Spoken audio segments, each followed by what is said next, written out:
Assalamualaikum warahmatullahi wabarakatuh. Anak-anakku yang saya banggakan, pada hari ini marilah kita belajar bersama, yaitu belajar tentang surat Al-Ma'un.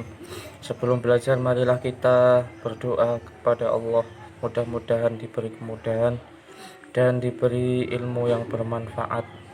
Amin ya rabbal alamin. Bismillahirrahmanirrahim. Rabbi zidni ilma warzuqni fahma. Rabbi shrah li sadri wa yassir li amri wahlul 'uqdatam min lisani yafqahu qawli. Amin ya mujibas sailin. Anak-anakku yang saya banggakan, lihatlah gambar di samping. Apa yang terlintas dalam benak kalian? Ya, gambar itu menunjukkan keluarga yang hendak menunaikan sholat berjamaah ke masjid. Saat azan telah berkumandang, mereka tidak lalai terhadap kewajiban sholat. Larangan melalaikan sholat terdapat dalam surat Al-Ma'un. Sudahkah kalian mahir membaca Al-Quran?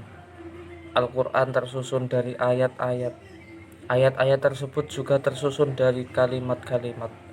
Membaca Al-Quran adalah membaca kalimat-kalimat dalam Al-Quran dengan tartil, tertib, dan benar.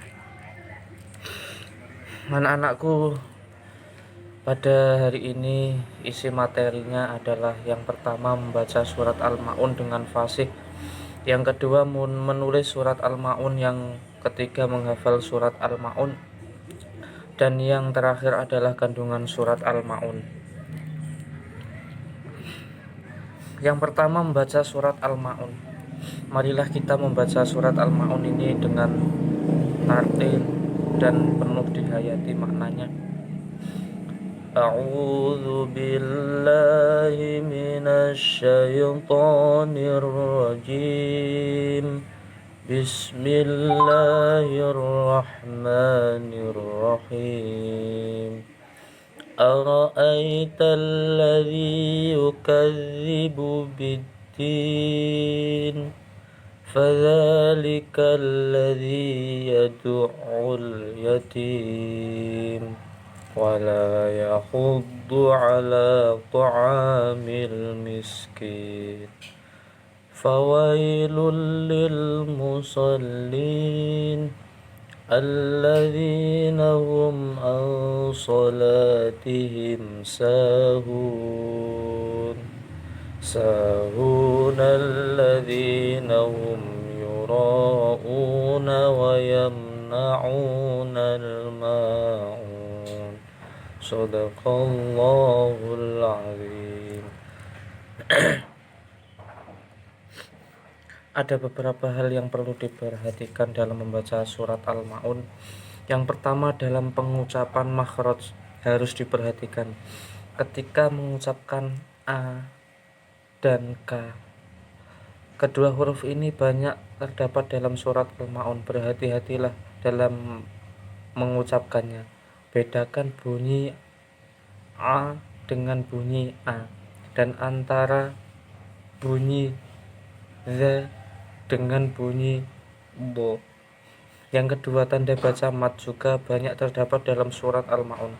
Panjangkan bacaan jika terdapat tanda mat, baik ketika fathah, kasroh maupun dhammah. Contoh mat harokat fathah: ala ta'ami. Contoh mat kasroh: alladzi yukadzibu bid-din. Contoh mat dhammah: sahun.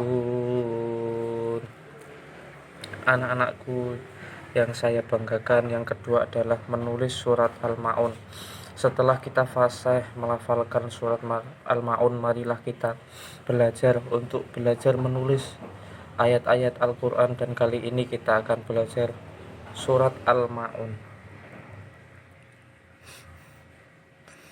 Yang ketiga, menghafal surat Al-Ma'un. Setelah fasih melafalkan surat Al-Ma'un, berlatih menghafalnya. Caranya, mulailah dengan ayat yang pertama. Jika belum hafal betul, jangan berpindah ke ayat berikutnya. Setelah benar-benar hafal, baru bisa melanjutkan ke ayat yang kedua. Begitulah dengan seterusnya. Mintalah temanmu yang sudah hafal dengan baik untuk menyimaknya. Jadi ketika menghafalkan ayat yang pertama dibaca berulang-ulang dulu, dihafalkan dulu sampai benar-benar hafal, kemudian baru pindah ke ayat yang selanjutnya. Dan yang terakhir adalah kandungan surat Al-Ma'un. Surat Al-Ma'un adalah surat ke-107 yang terletak pada juz 30. Surat ini terdiri atas 7 ayat. Nama surat ini diambil dari kata yang terdapat dalam ayat terakhir Al-Ma'un, yang artinya barang yang berguna.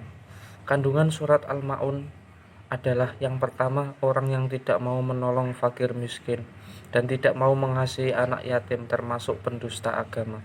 Yang kedua, sholat harus dikerjakan tepat pada waktunya dan dengan niat yang ikhlas, bukan dengan tujuan untuk pamer atau riya. Orang yang menyanyiakan waktu sholat sampai waktunya habis, sedangkan mereka belum sholat, maka yang demikian itu adalah orang-orang yang lalai sholatnya. Ia tergolong orang yang tercela. Anak-anakku yang saya banggakan, mungkin sedikit itu yang dapat saya sampaikan. Semoga ada guna dan manfaatnya.